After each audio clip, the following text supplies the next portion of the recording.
विश्वानि देवस्तवितर्दुरितानि परासु यद्भद्रं तन्नासु।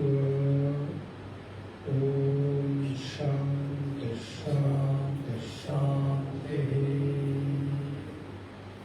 नारायणं नमस्कृत्य नरं चैव नरोत्तमं देवीं सरस्वतीं व्यासं ततो जयमुदीरयेत्।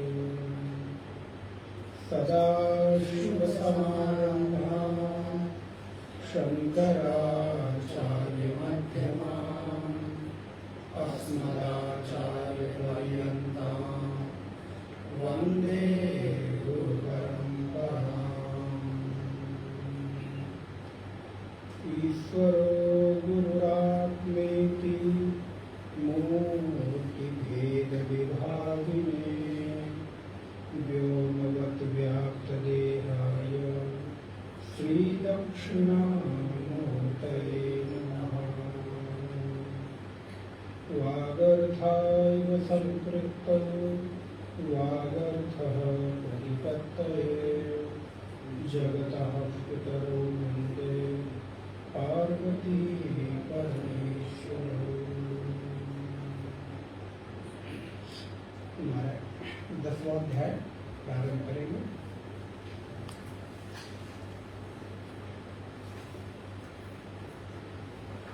पिछली कक्षा में लोगों ने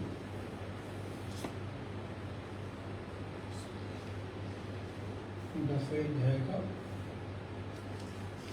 4 श्लोक देख लिया था।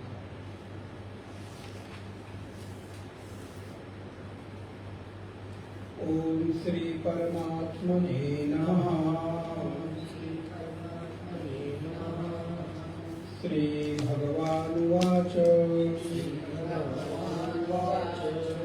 बुद्धिर् चौथे श्लोक से बुद्धिर्ज्ञानमसम्मोहः क्षमा सत्यं दमः शमः सुखं दुःखं भवो भावः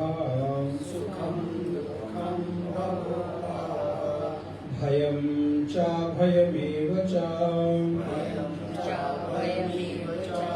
अहिंसा समता तुष्टिः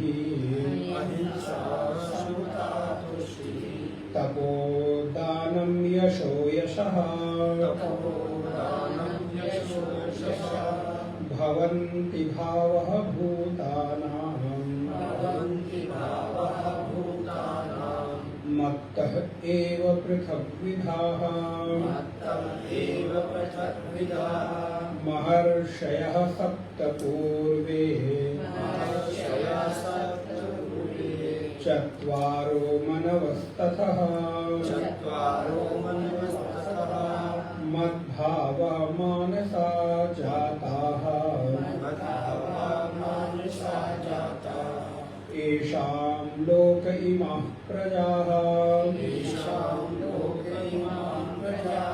एतां विभूतिं योगं च मम यो वेत्ति तत्त्वतः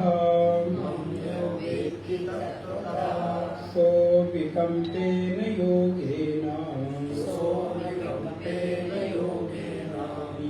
युज्यते नात्र संशयः अहं सर्वस्य प्रभवः मत्तः सर्वं प्रवर्तते इति मत्वा भजन्ते माम् बुधाः भावसमन्विताः मच्चित्ता मदगत्प्राणाः बोधयन्तः परस्परम् कथयन्तश्च मां नित्यम् तुष्यन्ते च रमन्ति च तेषां सततयुक्तानां भजतां प्रीतिपूर्वकम् ददामि बुद्धियोगं तम् येन मामुपयान्ति ते येन मामुपयान्ति ते।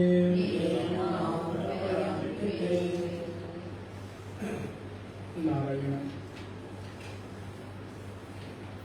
पूर्व की कक्षा में हम लोगों ने देखा वासुदेव कृष्ण अर्जुन को अब 10वें अध्याय का उपदेश प्रारंभ करते हैं, जहां पर भगवान श्री कृष्ण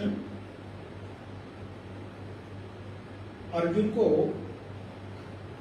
कुछ विभूतियों के बारे में अब दर्शन करा रहे हैं। जैसे जब हम लोग देखते हैं कि अगर हमें अपने किसी निकटस्थ व्यक्ति के प्रति प्रेम होता है, अपनापन होता है, और वो व्यक्ति हमारे आसपास न हो, दूर देश में रहता हो, किसी अन्य स्थान में रहता हो, अथवा इस संसार में न हो, तो कई बार हम उस व्यक्ति से संबंधित कोई वस्तु, कोई चीज देखते हैं तो देखते ही स्मृति क्या जागती है, ये उस व्यक्ति की वस्तु है, ये वो खरीद के लाया था, ये उस समय उसने लिया था, ये इस अवसर पर आया था, आदि आदि। या हमने कोई वस्तु बनाई, भोजन की भोज्य पदार्थ बनाया और हम खाने बैठे तो मुझे स्मरण आ गया कि ये उसका बहुत फेवरेट डिश है, ये बहुत पसंद है उसको, और उस वस्तु से उस व्यक्ति की याद आ गई, जबकि वो व्यक्ति हमारे पास नहीं है। तो वस्तु का व्यक्ति के साथ इसका मतलब एक अभेद संबंध है। वेदांत में जैसे कहते हैं अविनाभाव है, अर्थात उस व्यक्ति और उस वस्तु के साथ मानो हमने इतना अभेद कर लिया है कि जब जब हम उस वस्तु को देखते हैं तब तब उस व्यक्ति की याद ताजा हो जाती है। तो मानो ऐसा ही कुछ भगवान भी, यद्यपि पूरा का पूरा विश्व, पूरी की पूरी प्रकृति उन्हीं की है, तद रूप वही है, हर एक वस्तु परमात्मा से ही आच्छादित है, व्याप्त है, लेकिन उसके बाद भी भगवान अब कुछ कुछ वस्तुओं में खुद को दिखाते हैं।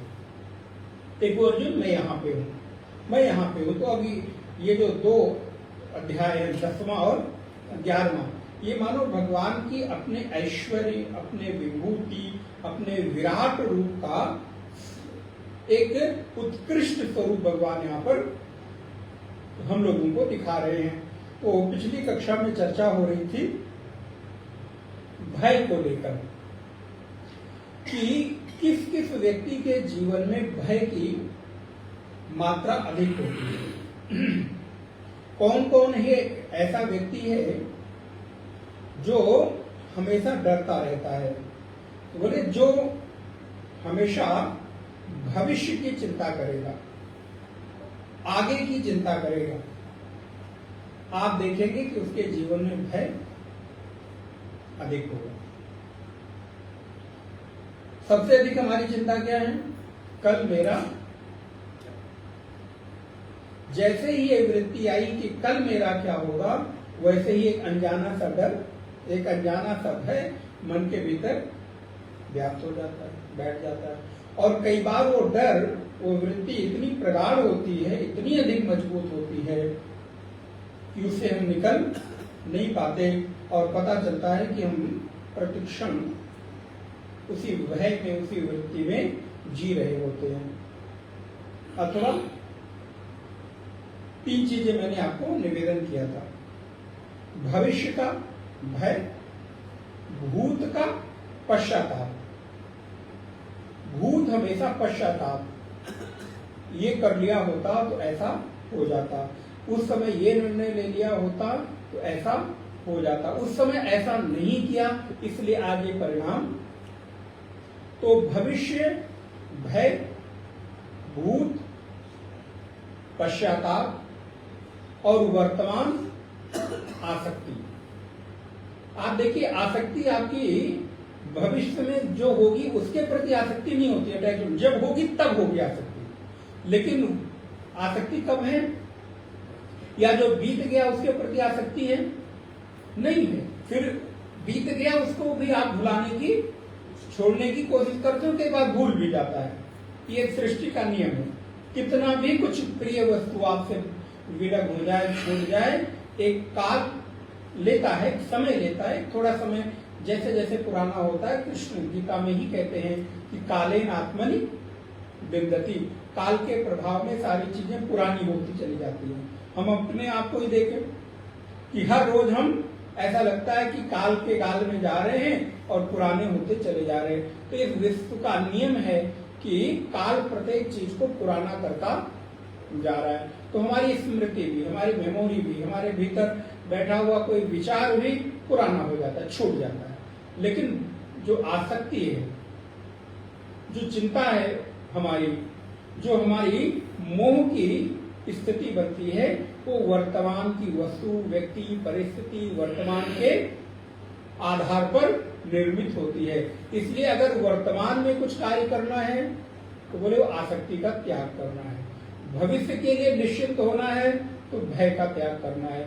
और भूत जो बीत गया उसकी तो खैर कोई चिंता ही नहीं कर सकते, क्योंकि जो बीत गया वो बीत गया। तो कृष्ण कहते हैं अर्जुन, चौथा श्लोक देखें, बुद्धि ज्ञानम असमोहम क्षमा सत्यम दमः शमः सुखम दुखम भवो भावः भयम च अभयमेव च।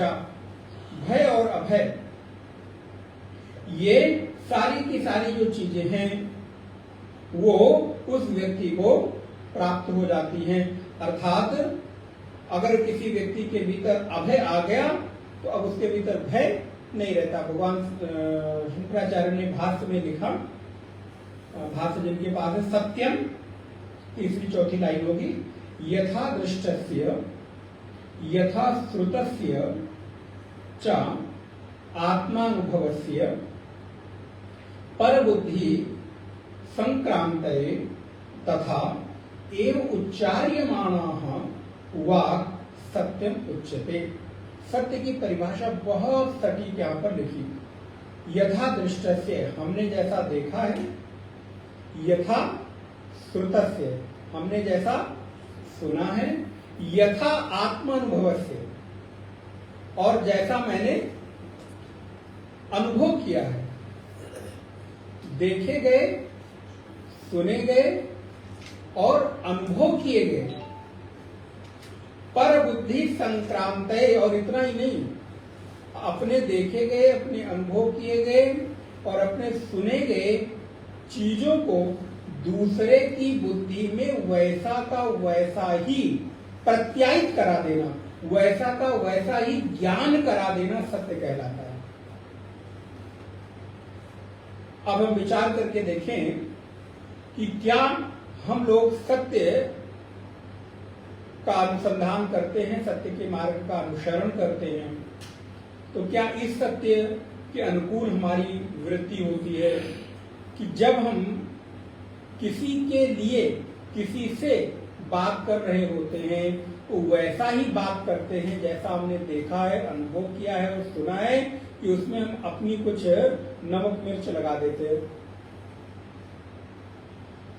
प्रायः तो हम ऐसे ही देखने को मिलता है कि जो सुना है वो तो कहीं गायब हो जाता है, जो देखा है वो कहीं गायब हो जाता है।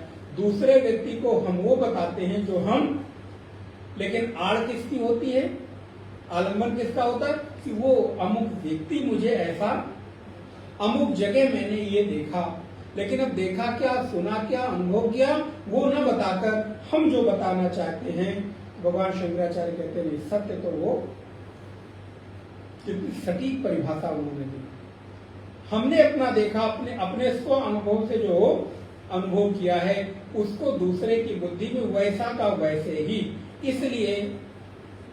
इसलिए शास्त्र का अध्ययन हमारे यहाँ हमेशा गुरु परंपरा से करने को कहा गया, और गुरु की वो जिम्मेदारी है कि वो अपनी तरफ से नहीं, उसने परंपरागत जो भी आचार्य मुख से श्रवण किया है, गुरु मुख से श्रवण किया है, उसके साथ उसको समझाने के लिए अपने कुछ अनुभव, अपनी कुछ बातें करके वो प्रत्यायित कराए, लेकिन मूल जो सिद्धांत है, मूल जो तत्व है वो छूटने न पावे।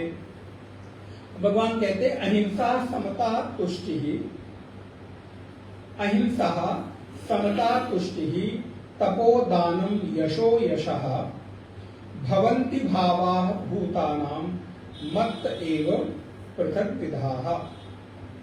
अहिंसा, अब ये सब भगवान बता रहे हैं। अहिंसा का तात्पर्य क्या है? इसी अहिंसा शब्द को लेकर हमारे यहाँ एक परंपरा, एक संप्रदाय ही चल पड़ा। अहिंसा परमो धर्म, ये चल पड़ा। और आप देखिए अहिंसा की जो अति है वो किस स्तर तक पहुंच गई, तो बोले जीवन में अब केवल और केवल मानो उस धर्म विशेष के लोगों ने अहिंसा पालन करना ही एकमात्र जीवन का, आप विचार करके देखिए। अगर आप जैन धर्म की ओर जाएं तो आप विचार करके देखेंगे तो उनके जीवन के हमें लगता है 80 से 90%, 95% तक आसपास जो भी कुछ चीजें, साधना पद्धतियां इर्द गिर्द घूम रही हैं, वो किसके घूम रही हैं? हम सांस भी नहीं ले सकते क्योंकि उससे भी हिंसा होगी, उसके लिए भी फिर हमने कोई मार्ग ढूंढा। भोजन का विचार भी, भोजन की सात्विकता पीछे छूट गई, उसमें मुख्य उद्देश्य हिंसा न होने पावे। हमने वस्त्र इत्यादि तक का भी त्याग किया क्योंकि उसके द्वारा भी, जल के पीने के लिए भी हमने इतने कठोर नियम बना, आप लोग जानते होंगे, कठोर नियम बना दिए। तो एक चीज क्या हुई, बोले फिर हमने केवल और केवल इतने गुणों में, इतनी चीजों में हिंसा न होने पावे, उसी के इर्द गिर्द करके हमने पूरे जीवन का ताना बाना। भगवान कहते हैं अहिंसा साध्य नहीं है, ध्यान रखें, अहिंसा साधन है। आपको अहिंसा में प्रतिष्ठित केवल नहीं होना है, अहिंसा के द्वारा सत्य तक जाकर प्रतिष्ठित होना है। लेकिन गलती कहां हुई, या जो भी उद्देश्य हो, जो भी मन के भीतर विचार हो, हमने अहिंसा को केवल धर्म मान लिया,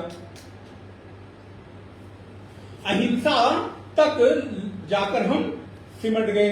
हमारे उठने से लेकर, बैठने से लेकर, खाने पीने से लेकर और सारी चीजों के आसपास जो भी कुछ साधन पद्धतियां हुई वो सब हिंसा से बचने की हो गई। तो जब हम हिंसा से बचने के लिए किए तो हमारे जीवन का जो असल का उद्देश्य है, लक्ष्य है, वो छूट गया। फिर हमने पूरे जीवन को केवल और केवल हिंसा से बचने के लिए ही ढूंढ निकाला। फिर क्या हुआ, बोले हमारा जो साध्य है वो अहिंसा हो गया, हमारा साध्य सत्य, जबकि यहां परमात्मा अहिंसा को साधन बता रहे हैं, साध्य नहीं बता रहे हैं। अच्छा, अहिंसा कैसे कैसे, तो भगवत पाद शंकराचार्य लिखते हैं अपीड़ा, अपीड़ा जिसके पास भाष्य है, अहिंसा अपीड़ा प्राणिनाम, प्राणियों के प्रति। देखिए भगवान ने कितनी सिंपल सी अहिंसा की परिभाषा दे दी, बस बोले इतने तक अगर आपसे हो जाता है तो आप अहिंसा के मार्ग पर चल रहे हैं। क्योंकि जीवन है, सांख्य दर्शन अब आप पढ़ेंगे तो वहां लिखा जीवा जीवन से भोजन, कितना आप छूट सकते हैं। लेकिन हमने जीवन के सारे समय को उसी में व्यतीत कर दिया। पानी रखने के लिए भी भाई ठीक है, हम कोशिश करेंगे कि पानी रखने से मटके के आसपास जीवाणु कीड़े मकोड़े न मरे, लेकिन अब वही खाली दिन भर हम पानी बैठ के रखाते रहे कि अब यहाँ पर कोई कीड़े मकोड़े ना आने पाए, कोई जीव जंतु ना आने पाए, नहीं तो हम पिएंगे कैसे। बोले फिर तो आप चूक गए। महत्व वस्तु को प्राप्त करने के लिए आपने एक साधन को पकड़ के और उस साधन को ही साध्य मानकर आप वहीं रुक गए। परमात्मा कितने, भगवत पाद कितने सिंपल सी परिभाषा लिख देते हैं कि आप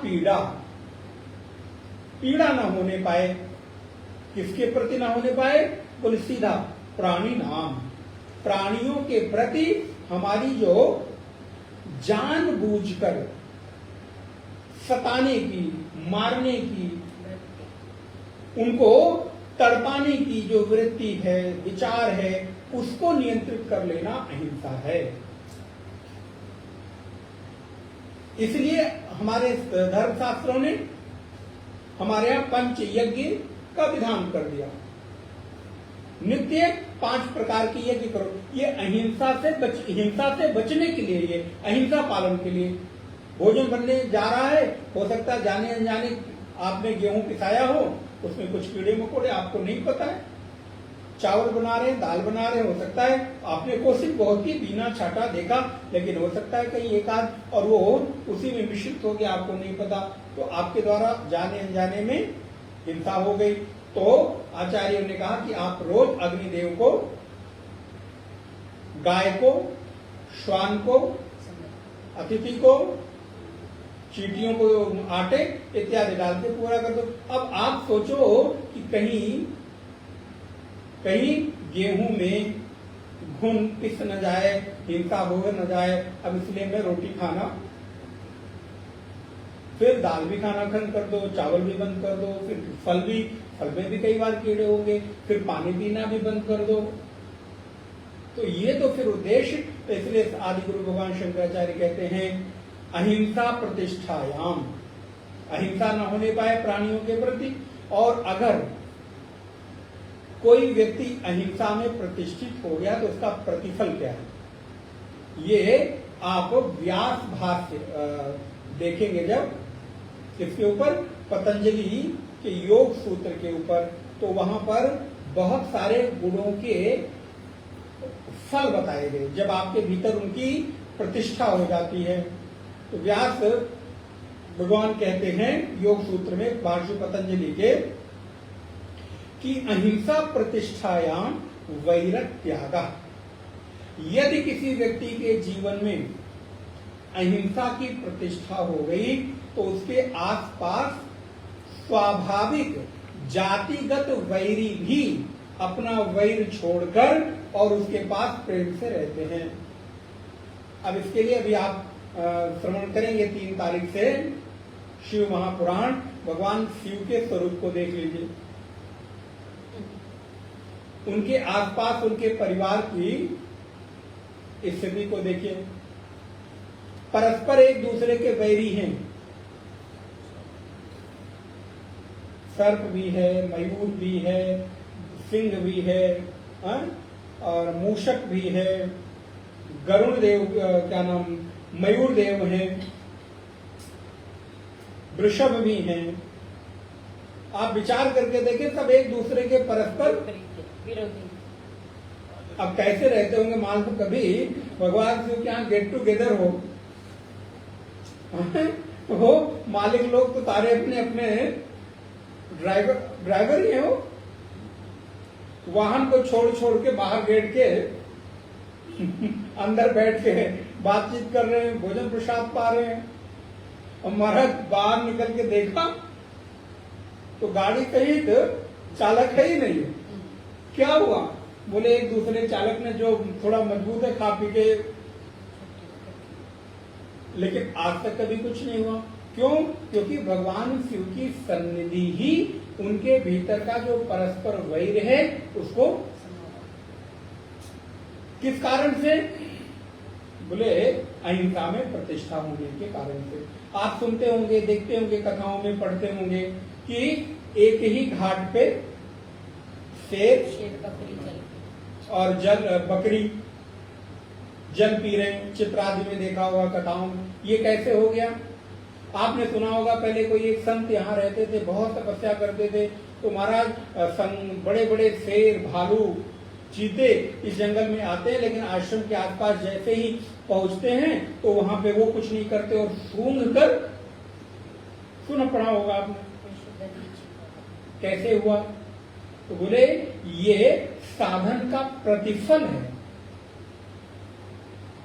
उस साधना का। लेकिन वो बस खाली अब उस साधना के लिए ही नहीं है, ये तो मार्ग में चलते हुए जैसे जैसे आपके भीतर वो साधन प्रतिष्ठित होते जाएंगे, उससे पैदा होने वाला, उससे मिलने वाला जो फल है वो अपने आप आपको मिलता चला जाएगा। उसके लिए हमको नहीं करना। उन महापुरुषों ने उन प्राणियों के स्वाभाविक वैर को भुलाने के लिए अहिंसा को नहीं पालन किया, उन्होंने अहिंसा का पालन किया सत्य की प्राप्ति के लिए। जब अहिंसा पालन हो गया तो वो तो अपने आप प्राप्त ही हो गया। लेकिन हम कई बार चूक जाते हैं, हम साधन को ही साध्य मानकर उसी को पालन करने के लिए फिर हम सारे अपने जीवनचर्या को उसी के अनुकूल। तो अहिंसा, समता, तुष्टि ही। तुष्टि ही बोले कैसे? बोले तुष्टि इस प्रकार से हो जाए, जिसको भगवत्पाद शंकराचार्य भाष्य भज गोविंदम में लिखते हैं, मूढ़ जही ही धनागम तृष्णाम कुरु सद्बुद्धिम मनस वितृष्णाम यल्लभते निज कर्मो पातम वित्तम तेन विनोदय चित्तम। तो भगवत्पाद कहते हैं कि समता की प्राप्ति आपको हो रही है, अर्थात समत्व की प्राप्ति हो गई, तो धीरे से आपके भीतर तुष्टि भी आ जाएगी। देखिए एक गुण दूसरे गुण से जुड़े हुए, आप इस तरह से भी जरा इसको विचार करके देखिएगा। अच्छा, जब आपके भीतर बहुत कुछ पाने की इच्छा ही नहीं रहेगी, अर्थात अहिंसा की ओर आप बढ़ जाएंगे, तो स्वाभाविक है कि समता अपने आप चली आएगी। क्योंकि जैसे जैसे आपको और अधिक और अधिक और अधिक मिले, वो पाने की इच्छा होती है, वैसे वैसे आपके जीवन में हिंसा भी बढ़ती चली जाती है। जितनी कोई व्यक्ति के भीतर भोग की वृत्ति बढ़ेगी, ऐसा हो ही नहीं सकता कि भोगी व्यक्ति के जीवन में हिंसा। आप विचार करें, अधिक खाने की इच्छा होगी, नाना व्यंजन, हिंसा होगी। अधिक भोग की, ऐश्वर्य की इच्छा होगी, अधिक सुख संसाधन की होगी, तो किसी न किसी व्यक्ति को कष्ट, तो हिंसा को। अब हिंसा यानी मारना हिंसा नहीं है, मारने से अधिक हिंसा है कि आप व्यक्ति को मानसिक रूप से कितना प्रताड़ित करते हैं। आप देखिए एक समय ऐसा स्टेज आता है किसी किसी के जीवन में, हम लोगों को तो बहुत सारे लोगों के अनुभव सुनने को मिलते हैं, जानने को मिलते हैं। आप भौतिक रूप से उनका जीवन देखिए, तो आपको कोई संसाधन की आप कल्पना भी नहीं कर सकते। क्या आप कल्पना कर सकते? बोले महाराज जी, जो कल्पना कोई कर सकता वो सब है, लेकिन फिर भी अब उस पोस्ट पर रहकर वो नौकरी नहीं हो पा रही है, छोड़ देना चाहता हूं। कारण वहां बहुत चीजों से हमें समझौता करना पड़ा। काहे बात का समझौता? आप तो चाहते ही थे ना बड़ी गाड़ी, बड़ा बंगला, नौकर चाकर, ये वो दुनिया भर का। बोले नहीं, अब वहां पर मानसिक रूप से मुझे प्रताड़ना मिल रही है। अब जो आदर मिलना चाहिए था, वो आदर, व्यक्ति क्या कहता है, महाराज अपने घर में रूखी सूखी 2 रोटी खा लो, वो दोहा ना, देखी पराई चूपड़ी रूखा सूखा खाई के ठंडा पानी पीऊ, देखी पराई चूपड़ी मत ललचावे। बोले दूसरे के घर का अनादर पूर्वक, ये नीति शास्त्र का वचन है, दूसरे के घर का अनादर पूर्वक व्यंजन भी आपके लिए व्यर्थ है। उसके बजाय अपने घर की रूखी रोटी, सूखी रोटी, नमक रोटी भी आपके लिए श्रेष्ठकर है। क्यों है? बोले वो उस व्यंजन में वो आदर नहीं है। मानसिक रूप से आप कहीं न कहीं समझौता करते हैं, प्रताड़ित होते रहते हैं, और शारीरिक हिंसा तो कई बार करके हम निकल जाते, व्यक्ति भूल जाता है। लेकिन मानसिक से अधिक वाणी के द्वारा क्या कहते हैं महाराज, वाणी का जो भाव है वो कभी भरता नहीं, रह के जब जब याद आता है तब तक वो घाव, अभी ऐसे हाथ में पैर में कहीं घाव हो जाए तो महीने 2 महीने में हील कर जाएगा। चमड़ा दूसरा आ गया, भूल भी गए, याद भी नहीं, पूछा जाए कहां चोट कहां लगी थी, स्थान भी नहीं दिखेगा। लेकिन अगर वाणी से मुझे किसी ने घाव दिया है, आघात किया है, बोले महाराज 5 साल हो गए, 10 साल हो गए, लेकिन वो अभी का अभी हरा बना हुआ है, रह रहकर वो बात याद आती है। बाहर से कोई घाव नहीं दिखा रहा है, नहीं हुआ, लेकिन भीतर का, इसलिए अहिंसा का जो भाव है वो श्रेष्ठतर है। तो जैसे जैसे हिंसा की ओर बढ़ते जाएंगे वैसे वैसे हमारे भीतर समता का भाव जगेगा, और जब समता जगेगा तो तुष्टि अपने आप, अब देखिए तुष्टि नहीं लानी पड़ रही है, वैसे वैसे तुष्टि अपने आप आएगी। और तुष्टि क्या है? भगवत्पाद शंकराचार्य लिखते हैं, संतोषः पर्याप्त बुद्धि। छोटा सा अर्थ करते लेकिन बिल्कुल सटीक परिभाषा। संतोषः पर्याप्त बुद्धि, जो मिल गया है वो पर्याप्त है, जो मेरे पास है वो पर्याप्त है। इस भाव का जाग जाना ही तुष्टि है। गोधन, गजधन, वाजधन और रतन धन खान, जो आवे संतोष धन,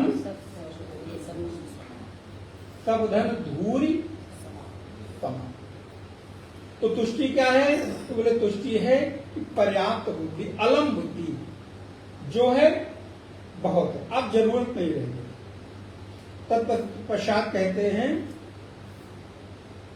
लाभेशु, अच्छा हाँ, पर्याप्त बुद्धि लाभेशु, जो कुछ हमको मिल गया है उसमें मेरी बुद्धि को लाभ की अनुभूति होती रहे, इतना पर्याप्त है, इससे अधिक हमें अधिक चाहिए नहीं।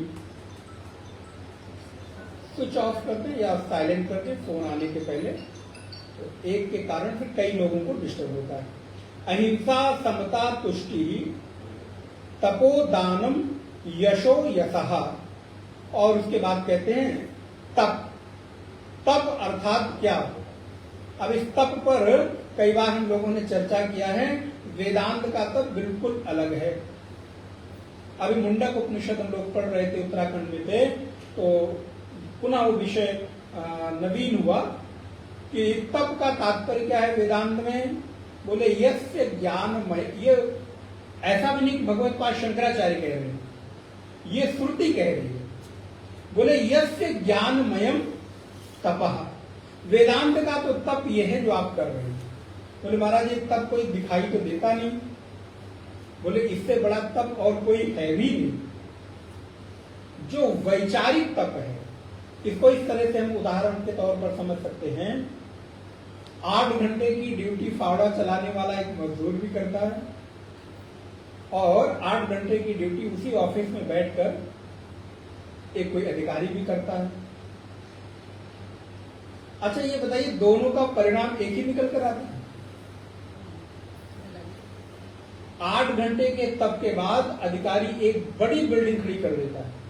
अब वो बनाने में क्या हो रहा है, वो कितनी मेहनत लग रही है, बात अलग की है, लेकिन उस बनाने से अधिक मेहनत, प्लानिंग, एक एक चीजों को व्यवस्थित करना, बोले वो 8 घंटे का मानसिक जो तप है वही भौतिक धरातल पर स्थूल रूप में निकल कर आता है। अगर वो मानसिक तप न किया जाए तो भौतिक रूप से कोई भी कार्य को क्रियान्वित, इसलिए हमारे महर्षियों ने, ऋषियों ने जो मानसिक तप करके शास्त्रों को प्रकट किया, उनके तप का परिणाम है कि संसार की ये व्यवस्था स्थूल रूप में ये दिखाई देती है, क्योंकि सारे शास्त्र मानसिक तप का ही परिणाम है। मानसिक तप का जो फल है वो शास्त्र है, मनन है, विचार है। तो इसलिए भगवत्पाद लिखते हैं कि तप, तो बोले तप लिखते इंद्रिय संयम पूर्वकम शरीर पीड़नम। शरीर पीड़ा भी तप है। शरीर पीड़ा का तात्पर्य है कोई कठोर व्रत ले लेना, पानी में खड़े होना, दूध पी के ही रहना, हाथ खड़े करके रहना, पैर मोड़ के बैठना, जो कई कई प्रकार के तप हैं। आप देखते होंगे बहुत सारे साधु अलग अलग प्रकार के नियम ले लेते हैं। लेकिन अब उस तप का परिणाम क्या है, अगर कभी उनसे विचार किया जाए, विनम्रता पूर्वक पूछा जाए, पूछिएगा मत, नहीं तो पता महाराज अब आपने कह दिया महाराज अब हम इंतजार कर रहे हैं किसका, बोले कुंभ का। क्यों? बोले वहीं पर सारे प्रकार के साधु। अब कुंभ में जाके ना नागाओं से, खड़े स्त्रियों से हम पूछेंगे, बोले महाराज एक से पूछ लिया, दोबारा पूछने लायक भी नहीं बचोगे, तो उनसे पूछना नहीं है। लेकिन अगर उनसे कोई उनको ये विचार दे सके कि महाराज 12 साल से देखा होगा आपने, उंगलियां टेढ़ी हो गई हैं, हाथ झूल गया है, पूरा अब हाथ वो सीधा नहीं, मुड़ नहीं सकता, सीधा ही हो गया है, उसका परिणाम क्या निकला, उससे मिला क्या? शांति मिली, हाँ प्रसिद्धि मिल जाएगी, लोगों के बीच आप पूजित हो जाएंगे, लेकिन आपका उद्देश्य वो तो नहीं था ना, क्योंकि तप का उद्देश्य वो तो नहीं है ना। तप का उद्देश्य तो है महत्व वस्तु की प्राप्ति। पानी पे ही रहूंगा, दूध पे ही रहूंगा, फल पे ही रहूंगा। भगवत्पाद कहते हैं कि भैया संयम पूर्वक जीवन को जीने का नाम। इसलिए कई बार ये महात्मा लोग हम लोगों के इस तप को कोई महत्व ही नहीं देते। अच्छा पढ़ते पढ़ाते हो, ठीक है कोई बात नहीं, कई बार ऐसे पूछते हैं क्या करते महाराज, बस गीता और उपनिषद का अच्छा पढ़ने पढ़ाने को, मतलब उनके लिए कोई साधन है ही नहीं, कोई तप है ही नहीं, अत्यंत साधारण सी चीज है। बोले ये मानसिक तप है, और इस मानसिक तप का परिणाम परम शांति है, क्योंकि उस तप से शारीरिक पीड़ा, भगवान कहते हैं मैं अंदर बैठा हूं, पढ़ा होगा आपने, कर्षयन्तः शरीरस्थम माम। बोले शरीर को आप कस रहे हो, खींच रहे हो, और शरीर में मैं बैठा हूं। बताओ, बैठे बैठे भगवान को परेशान कर रहे हो। अरे ठीक ठीक से उनको पालन पोषण करो। जब आप अपने घर में, क्षमा करिएगा, जो बोल नहीं सकते, हंस नहीं सकते, चल नहीं सकते, स्थूल रूप से लड्डू गोपाल या कोई और प्रतिमा, शिव जी, उनका आप इतना ख्याल रखते हो कि उनको समय पर भोग लगाना, नहलाना, धुलाना, उनका वस्त्र बदलना, उनका सिंहासन बदलना, उनका श्रृंगार करना। तो जो परमात्मा अंदर बैठ के हंस रहा है, बोल रहा है, खेल रहा है, आपको प्रेम भी कर रहा है, उसका ख्याल ही नहीं। उसको क्या करें, बोले कैसे जा रहे। तो कृष्ण कहते हैं ऐसे लोग और जो मूढ़ लोग हैं, जो मेरी महिमा को जानते नहीं, अंदर में बैठा हूं और बाहर हूं, मेरे को कष्ट दिए चला जा रहा है। इसलिए तप क्या है? बोले तप है संयम पूर्वक। अब संयम ये कोई कसौटी एक व्यक्ति की सबके ऊपर लागू नहीं हो सकती। ये हमको निर्णय लेना है कि मेरा संयम मेरे लिए क्या है। साधन बताए जा सकते हैं, लेकिन वो मेरी अनुकूलता और मेरे आवश्यकता के अनुरूप है। और शरीर पीड़नम, हाँ कभी जरूरत हो तो व्रत भी करें, उसका कोई विरोध नहीं है। जब आवश्यकता पड़ रही है तो मौन भी रहें, आवश्यकता पड़ रही है तो एक बार सभी चीजों का त्याग भी कर दो। लेकिन आपके संयम और विवेक पर निर्भर करता है। तो इंद्रिय संयम पूर्वकम शरीर पीड़नम दानम यथाशक्ति समविभागा। देखिए, दान का कभी भी हमारे शास्त्रों ने निश्चित पैमाना नहीं बताया। अब दान को आप यहां से सीख लीजिए, दान का मतलब क्या है, क्या करें। आगे 13वें अध्याय में भगवान थोड़ा और दान को एक भगवत विस्तार करेंगे, लेकिन यहां पर क्या कह रहे हैं, यथाशक्ति समविभागा, आपकी शक्ति। अब इस शक्ति में बहुत सारी चीजें समाई थी। आपकी शक्ति क्या है? बोले महाराज 5 करोड़ जमा है दान के लिए। बोले शक्ति कितनी हुई? 11 रुपए हो गए। क्यों? बोले नहीं, शक्ति का तात्पर्य है, दान देने का तात्पर्य है कि देने वाला और दिए जाने वाले को दोनों की मर्यादा का और दोनों के स्तर का ख्याल रखते हुए दान करना चाहिए। बोले इसका मतलब? बोले मतलब है अगर देने वाला एक तरह से संपन्न है, दे सकता है, तो उसको तद अनुरूप देना चाहिए। अच्छा, देने वाला कमजोर है, लेकिन हम जिसको दे रहे हैं उसका बहुत है, तो बोले आपके लिए वो नियम सिर्फ दोनों के लिए एक नियम नहीं होता। 2 मित्र आए, मानो एक के पास अरबों खरबों है, एक के पास लाखों ही है, तो आप वहां कंपटीशन मत करो, कितना दिया तुमने लिफाफे में। कई बार ऐसा हो इशारे से। अब बेचारा 2 में समझता नहीं, 2 रुपए कि 200 रुपए है कि 500 है कि 2000 है। बोले दान में दूसरे से राय मत लो, अपनी शक्ति देखो। और सामने वाले जिसको आप दे रहे हो, क्या जो आपके द्वारा, अगर आप में सामर्थ्य है, जो दे रहे हो वो दी जाने वाली वस्तु उसके लायक है, उसकी मर्यादा के लायक है कि नहीं। तो देने और लेने दोनों की मर्यादा के अनुरूप दान होना चाहिए। हमें अपनी भी शक्ति देखनी चाहिए, सामने वाले दान क्यों करें। हर शास्त्र में आप देखेंगे दान का, तो दान एक प्रायश्चित भी है, ध्यान रखिएगा। अगर हमारे जीवन में किसी भी प्रकार की ऐसा कृत्य हो जाता है और आप वो नहीं कर सकते, तो उसको धर्मशास्त्रों ने निष्क्रिय दान बोला है, निष्कृत्य दान बोला है। मान लो कि आपको कोई पाप हो गया और उस पाप का प्रायश्चित शास्त्र में बताया है, कृक्ष व्रत करो, चांद्रायण व्रत करो, अश्वमेध यज्ञ करो, तो ही ये पाप कटेगा। हम नहीं कर सकते, सामर्थ्य नहीं, उतना पैसा भी नहीं, उतनी सामर्थ्य नहीं। तो शास्त्रों ने बताया कि उसके निमित्त आप कुछ धनराशि या कोई धातु दान करिए, और दान करते समय ये भाव रखिए कि मैंने उस यज्ञ के निमित्त ये दान किया। जैसे कई बार आप देखते हैं, आप तीर्थ में जाते हैं स्नान कराने के लिए, तो बहुत सारे लोग उस पर व्यंग करते हैं या हंसी उड़ाते हैं कि 1.25 रुपए में 11 रुपए में गौदान। आपने देखा होगा ना, ब्राह्मण लोग भी आपके यहाँ कोई कर्मकांड कराते हैं तो विधि जरूर पूरा कराएंगे, आप उसके निमित्त देते क्या हैं? गौदान कराना 11 रुपए रख लो, 21 रुपए रख लो, 11,000 रख लो, जो आपकी सामर्थ्य है, क्योंकि वो कृत्य महत्वपूर्ण है और दान कोई निश्चित धनराशि है नहीं। तो जब आपके पास निश्चित धनराशि है नहीं, लेकिन उस कृत्य के निमित्त आपने धनराशि दान कर दिया, तो वो कर्म तो आपका पूरा हो ही गया। अगर धनराशि निश्चित की गई होती तो उतना धन देकर वो कृत्य पूरा होता।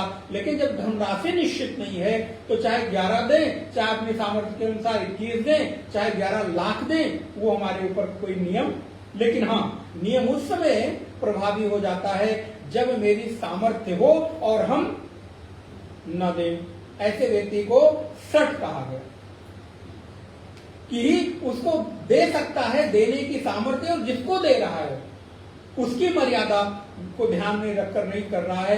इसका मतलब ये जानबूझकर इस काम को नहीं करना चाह रहा है। तो भगवत्पाद कहते हैं यथाशक्ति समविभागा।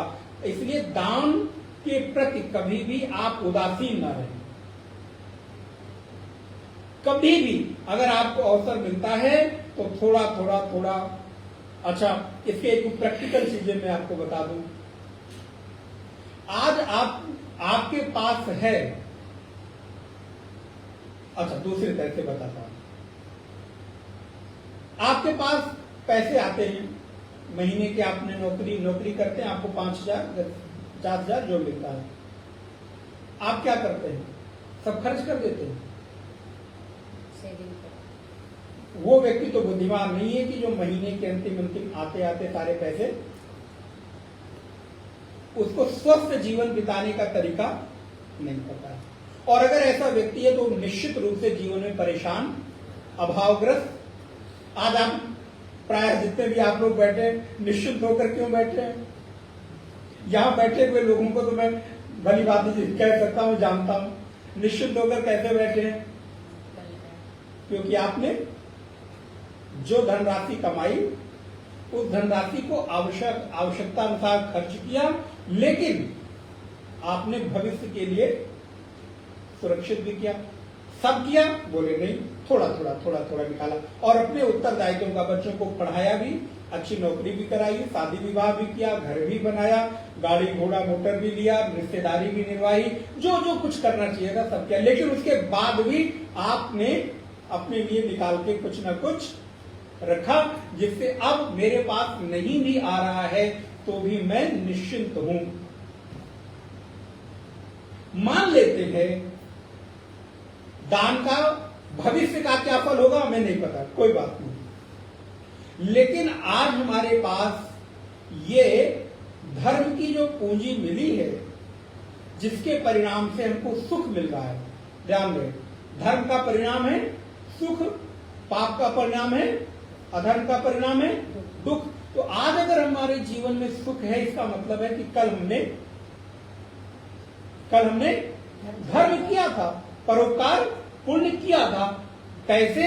आज अगर हमारे पास बैंक में कुछ काम न करते हुए भी निश्चिंत होकर बैठने का अवसर है, तो इसका मतलब है कि कल हमने जमा किया, उसका परिणाम आज हमको मिल रहा है। तो आज अगर हमारे जीवन में सुख है, इससे बात निश्चित होती है कि कल आपने जरूर धर्म किया होगा। तो जब हमने कल धर्म किया होगा, आज मुझे अनुकूलता मिली है, तो बुद्धिमान तो वही व्यक्ति है कि जो आज मिली हुए धर्म को कल के लिए वैसे ही, जैसे अब कोई व्यक्ति यहाँ कहेगा महाराज मर गए तो दान किया न किया पुण्य मिलेगा, उसका क्या पता। बोले थोड़ा कठोर है, सेविंग कर रहे थे तो उसके साथ भी तो ये बात लागू हो रही थी, थोड़ा कठोर हो रहा है। आपको क्या पता था कि सेविंग किए हुए धन का मैं उपभोग कर पाऊंगा कि नहीं कर पाऊंगा, लेकिन आप कर रहे थे ना। ठीक उसी प्रकार थोड़ा थोड़ा धर्म की पूंजी प्रत्येक व्यक्ति को अपने जीवन में जमा करते रहना चाहिए। लेकिन हमारे जीवन में स्वभाव प्रायः लेने का होता है, देने का नहीं रहता। किंतु दान धन का ही नहीं, धन का दान तो है ही, और प्रत्येक व्यक्ति को लगता है दान का मतलब केवल धन नहीं, दान का मतलब केवल धन नहीं, धन भी है। धन के अतिरिक्त क्या आप किसी के विचारों से भी काम आ सकते हैं? क्या कभी समय से आप किसी के काम आ सकते हैं? बल से, शक्ति से, ऊर्जा से, सद्भावना से, सद्विचार से। ये भी आपके द्वारा दी जाने वाली धनराशि दान में ही निहित होती है। समय का दान वो भी तो धन ही है, विचारों का दान वो भी तो धन ही है। तो इसलिए अगर हमारे जीवन में कोई अवसर कभी थोड़ा सा भी मिले और हम कर सकते हैं तो कभी भी दान देने में पीछे नहीं होना चाहिए, क्योंकि दान आपके जीवन की दुर्गति का नाश करता है। दानम दुर्गति नाशनम। दान दिए धन ना घटे, जो सहाय रघुवीर। वृक्ष कबहु नहीं फल भखे, नदी न संचय नीर। परमार्थ के कारणे साधुन धरा। अच्छा, साधुओं को क्या जरूरत है अपना समय बैठ के खर्च करने की, ऊर्जा खर्च करने की? लेकिन वो हमको परमार्थ में क्यों लगाते? उनको क्या मिल रहा है? उनके अपने लिए क्या है? उनके जीवन के लिए परमात्मा ने सारी व्यवस्थाएं कर रखी हैं, लेकिन उनको ये दायित्व है कि लोगों को परमार्थ में लगाओ। कैसे? बोले जैसे वृक्ष का फल स्वयं के लिए नहीं होता, नदी का जल स्वयं के लिए नहीं होता, वैसे साधु का जीवन स्वयं के लिए नहीं अपितु परमार्थ के लिए होता है। वैसे ही धन केवल मेरे लिए नहीं है, उस धन में औरों का भी हिस्सा है। तो भगवत पाद कहते हैं यथाशक्ति समविभागा यशा। अब देखिए, एक के बाद एक जुड़ा है। धन होगा, दान करेंगे, तो दान के बाद क्या मिलेगा आपको? यश मिलेगा कि नहीं? अपने आप मिलेगा। यश भी एक सुख है। आपको 10 लोग जानते हैं, अच्छे रूप में जानते हैं, और आप वहां पहुंचते, आइए आइए, उस यश का सुख आप भोगते हैं कि नहीं? तुरंत उसका आपको भोग मिल रहा है। इसलिए यश का भी भोग होता है, सम्मान का भी हम लोग भोग करते। भोग का मतलब सुख की अनुभूति। हम पहुंचे और 10 लोग हमको बोले अच्छा आइए आइए बेटे कैसे हैं, तो उस वृत्ति का सुख का जो हमें अनुभव हुआ वो भी तो हमारे भोग का ही परिणाम है। लेकिन वो कब हुआ? जब मेरे द्वारा कोई ऐसा कार्य किया गया जिसके परिणाम में लोगों के बीच हम आदर के पात्र बने। तो इसलिए दान करेंगे तो दान के बाद यश तो होगा ही होगा। आज देखिए, हमारे ऋषियों ने धन का दान नहीं किया, किसका दान किया? विद्या का दान किया, ज्ञान का दान किया। आज परिणाम क्या है? कितने लोगों ने मंदिर बनवाए, धर्मशालाएं बनवाई, बावड़ियां बनवाई, प्याऊ चलवाए, वृक्ष लगाए, तालाब बनाए, कुएं खुदवाए, प्याऊ चलवाए इत्यादि।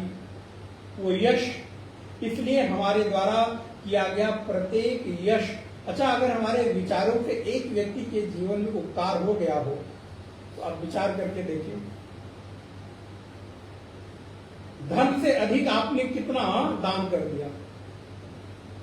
अगर पूरे जीवन में उपदेश के परिणाम से 10 भी अच्छे साधक तैयार हो गए, एक सन्यासी के जीवन का दान रूपी जो कर्म था वो पूरा हो गया कि नहीं? बोले अब उसको कुछ करने की जरूरत नहीं है। 10 लोग भी अगर भजन कर रहे हैं उसको, उसके परिणाम से, तो उसके जीवन का तो यश अपने आप विस्तार को प्राप्त हो रहा है।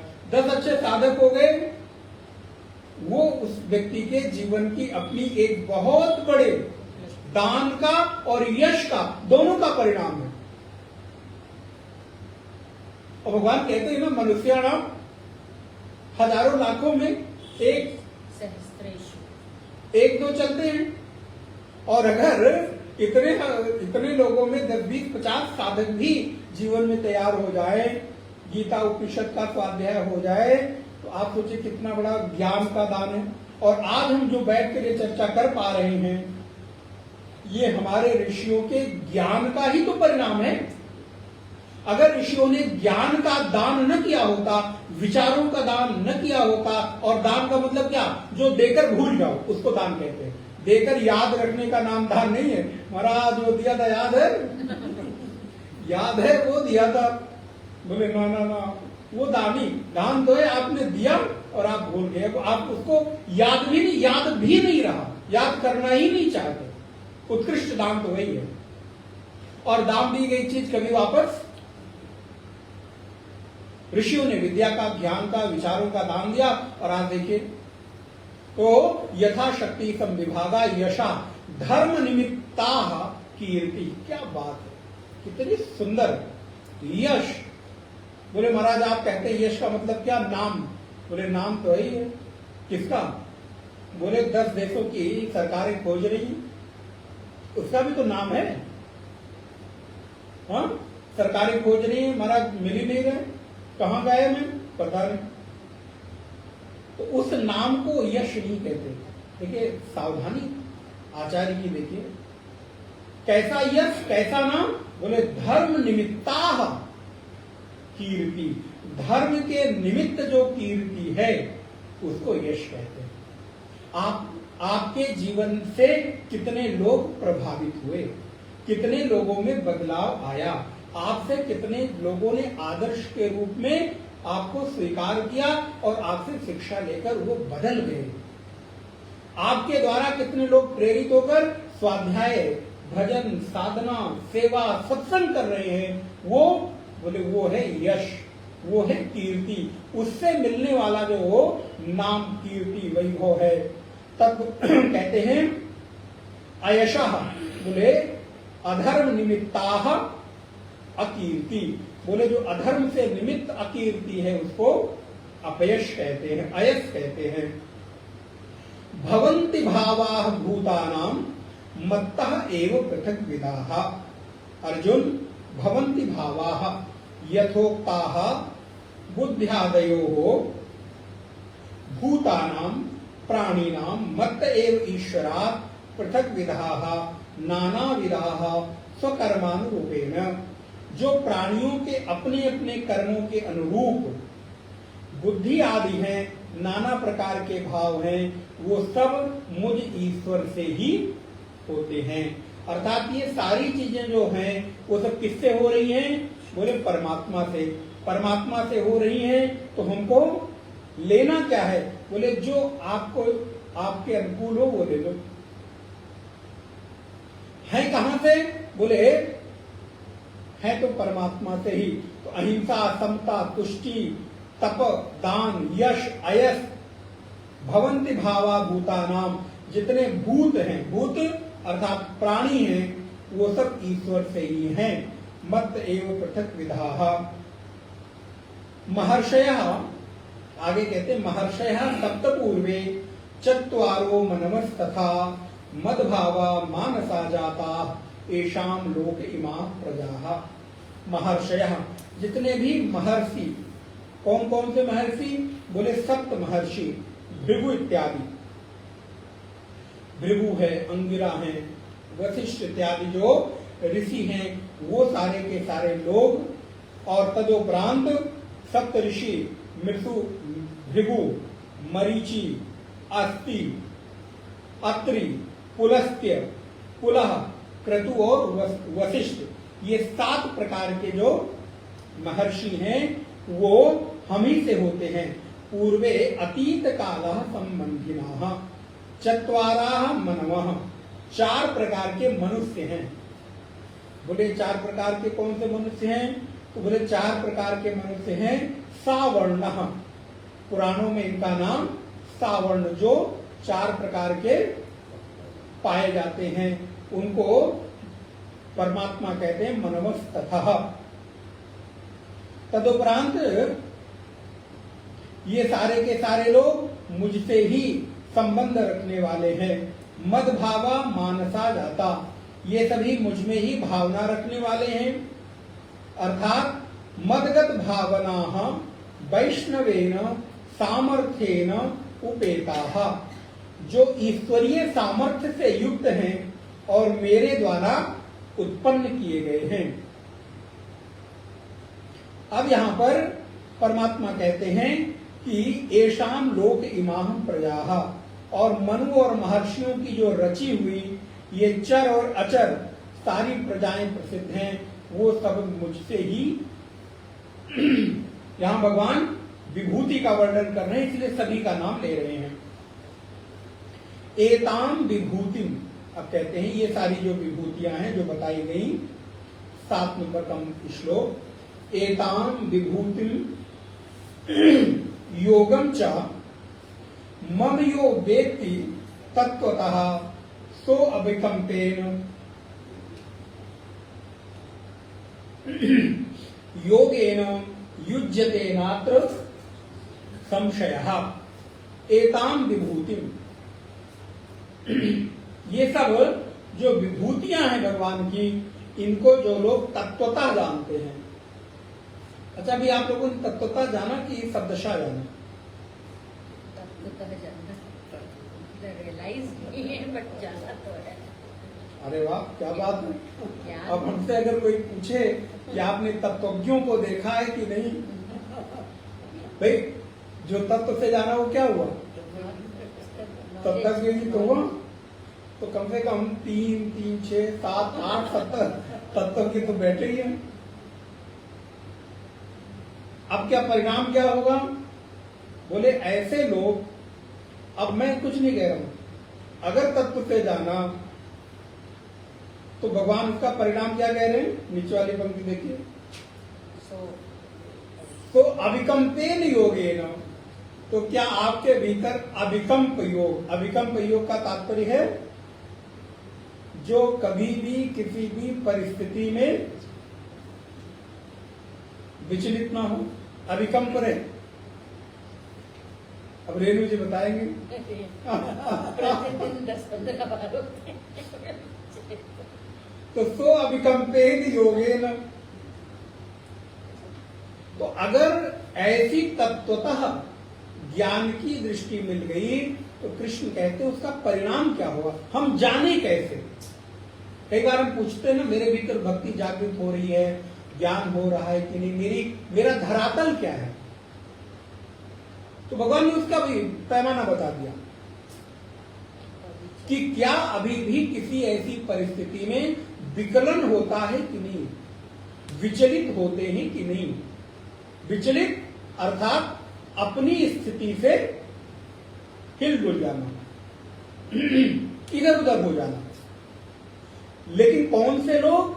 बोले जो वेद तत्वतः यथोक्तम विभूतिम, विभूतिम का तात्पर्य विस्तारम, भगवान का जो विस्तार है, उनकी विभूतियों का जो विस्तार है, योगम चा युक्तिम चा आत्मनो घटनम अथवा योगैश्वरी सामर्थ्यम सर्वज्ञत्वम योगजम योग उच्यते।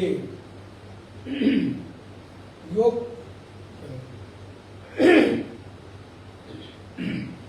योग बहुत प्रचलित हो रहा है।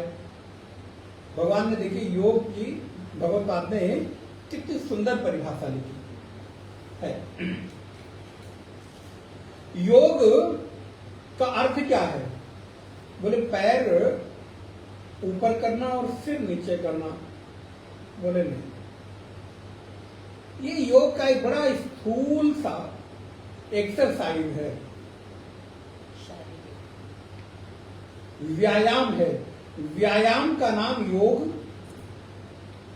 योग क्या है? योगेश्वरी, जो योगेश्वर है कृष्ण, उनके सामर्थ्य को, उनके सर्वज्ञत्व को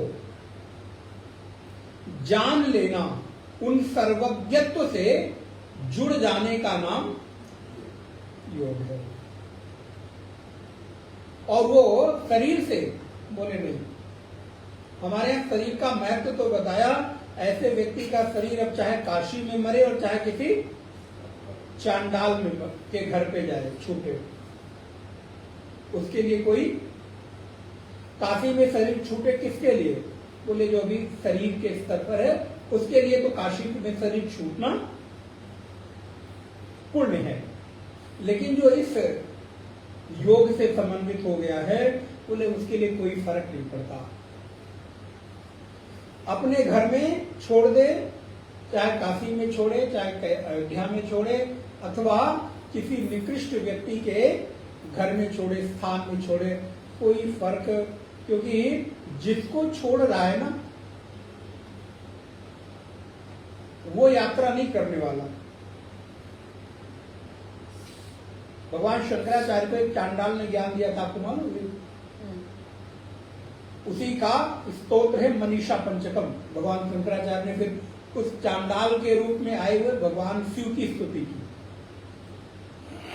कहानी थोड़ी सी ऐसी है।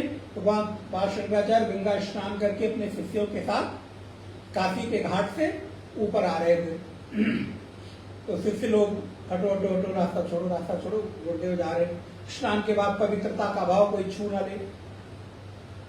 तब तक एक चांडाल उधर से, चांडाल का तात्पर्य है जो शव आदि को जलाने का काम करता था, रास्ते में खड़ा हो गया, रास्ता छोड़ो रास्ता छोड़ो। भगवान किससे रास्ता छोड़ने को कहते हैं? जिस पृथ्वी पर मैं खड़ा हूं उसी पृथ्वी पर आप भी खड़े हैं। जिस आसमान के नीचे, आकाश के नीचे आप खड़े हो उसी आकाश के नीचे, और जिस शरीर को छूने की बात करते हो, क्या उस शरीर के छू जाने से आत्मा का छूना हो जाता है? ये वाक्य सुनना नहीं था कि चांडाल के वेश में भगवान पाद शंकराचार्य साष्टांग दंडवत परिवाद कर रहे हैं। उठे, ऊपर देखते भगवान शिव साक्षात स्वरूप में खड़े हैं। क्या हुआ? भगवान शिव ने कहा बस इस ज्ञान को कराने के लिए ये एक लीला करनी पड़ी। तो जिस शरीर को हम छोड़ने की बात कर रहे हैं काशी में या किसी ऐसे स्थान में, उसके छूटने से आत्मा की यात्रा पर कोई प्रभाव, इसके जाने के बाद इसको चाहे चंदन की लकड़ी से जलाया जाए चाहे आम की लकड़ी से जलाया जाए, जो जला रहे हैं उसके लिए कुछ भी मायने नहीं होता। हाँ, इसको जलाकर हम अपने अहंकार का पोषण कैसे करते हैं वो मेरे ऊपर है।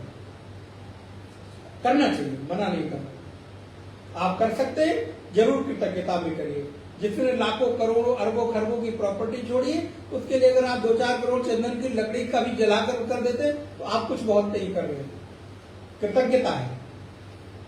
लेकिन उस व्यक्ति के लिए उसका कोई लाभ, अब उस चंदन की लकड़ी से जलाने से उसके धर्म अधर्म की गति अगति में अब उसका लोक परलोक नहीं सुधरने वाला।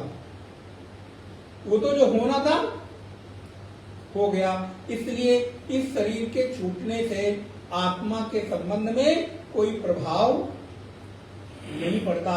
तो भगवत पाद लिखते हैं कि योग अर्थात योगैश्वर्य, कृष्ण के ऐश्वर्य के साथ, सर्वज्ञत्व के साथ उनकी सर्वज्ञता को जान लेने का नाम योग है, उससे जुड़ने का नाम योग है। तो जो ऐसे तत्वज्ञ स्वरूप को जानता है उसकी गति क्या होती है? बोले मरने के बाद क्या गति होगी जाने दो, पता नहीं। हमारे शास्त्र अभी की बात करते हैं। देखो, अपने को विचार करके देखो, क्या अभी भी आपके भीतर विचलन है? कि आप अभिकंपेन योगेन, अर्थात आप एक ऐसे योग में आ गए हैं जहां पर अब आपके भीतर विकंपन नहीं होता, अर्थात आप अपने स्थान से खिसकते नहीं हो। अप्रचलितेन, आप अपनी स्थिरता से डगमगाते नहीं हो।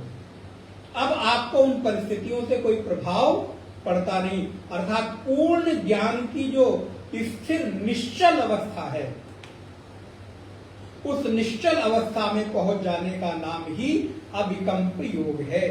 तो कितने प्रकार के योग हैं?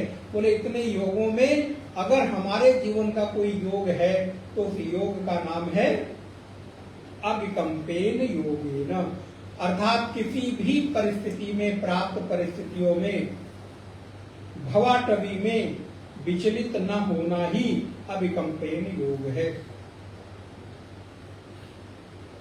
भवाटवी अर्थात आने और जाने वाली परिस्थितियों में चित्त में विचलन ना हो। अच्छा, संवेदना शून्य हो जाने का नाम नहीं है।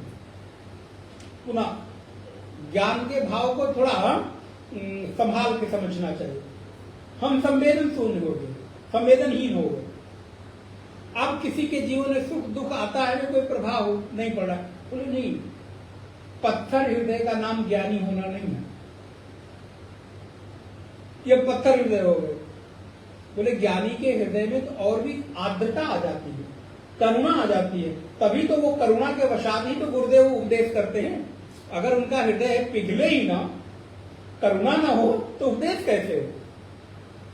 तो अभिकंप का तात्पर्य है करुणा का अभाव नहीं, बल्कि करुणा से भर जाकर आप बाह्य परिस्थितियों में अपने आप को उलझाते नहीं हो, लेकिन किसी व्यक्ति को सुखी देखते हो, किसी को दुखी देखते हो, किसी के जीवन में किसी भी प्रकार की विपरीत परिस्थिति है, तो आप उसके हित की भावना को रखकर प्रार्थना जरूर करते हो। हृदय की संवेदना का मिट जाने का नाम शील मिट जाने का नाम। शील एक बहुत अद्भुत गुण है। कहते हैं ना, इनकी आंखों में, सुना होगा ना आपने, अब इनकी आंखों में शील नहीं रहा हमारा। शील का तात्पर्य क्या है? कि अब ये किसी व्यक्ति के प्रति संवेदनशील, हृदय में करुणा नहीं होती, आर्द्रता नहीं है, भावना नहीं है, अर्थात हृदय में संवेदना का अभाव हो गया, सूख गया है जिसे कहते हैं। उस सूखे हुए, मुरझाए हुए पत्थर हृदय को ज्ञानी नहीं कहते। इसको भगवत्पाद ने भक्त गोविंद में बहुत प्रारंभिक ग्रंथ में कह दिया।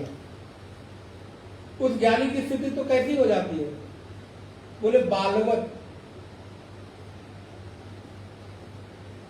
बालक की भांति उन्मुक्त रहता है। बालक की भांति वो खेलता है, कूदता है, हंसता है, गाता है, लेकिन हाँ, जैसे बालक सब कुछ करता हुआ बाह्य परिस्थितियों से कभी प्रभावित, उस ज्ञानी का, उस ज्ञान के साथ बालक का उपमा दिया गया। तो बालक तावत, जो बालक है वो कैसा हो गया?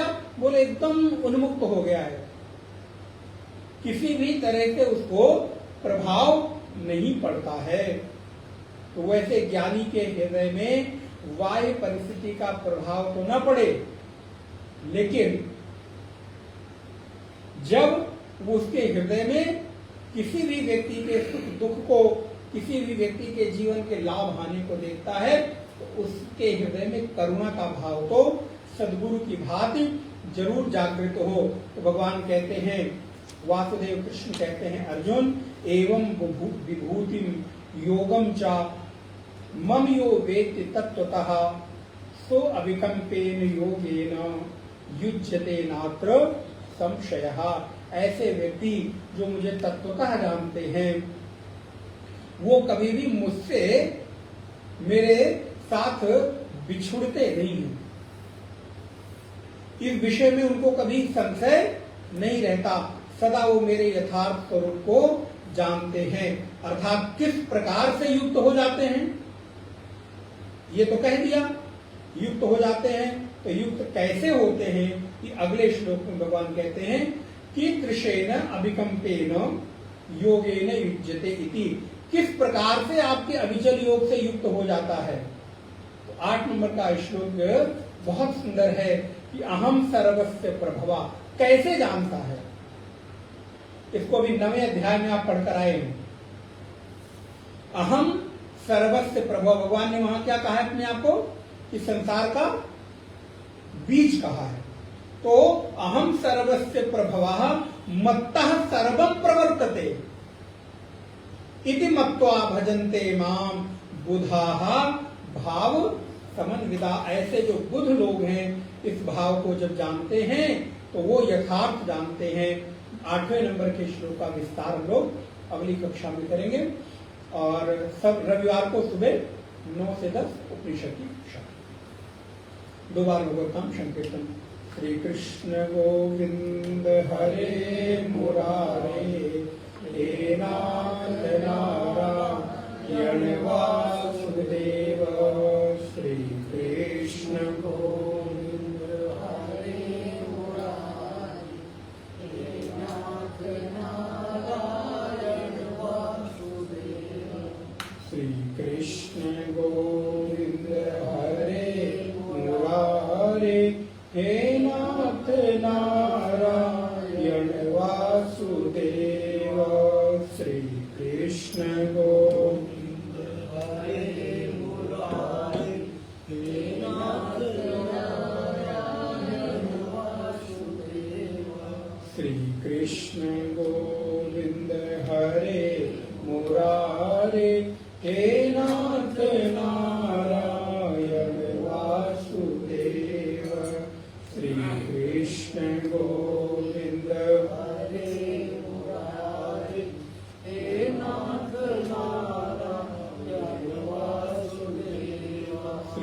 कृष्णचंद्र भगवान की जय।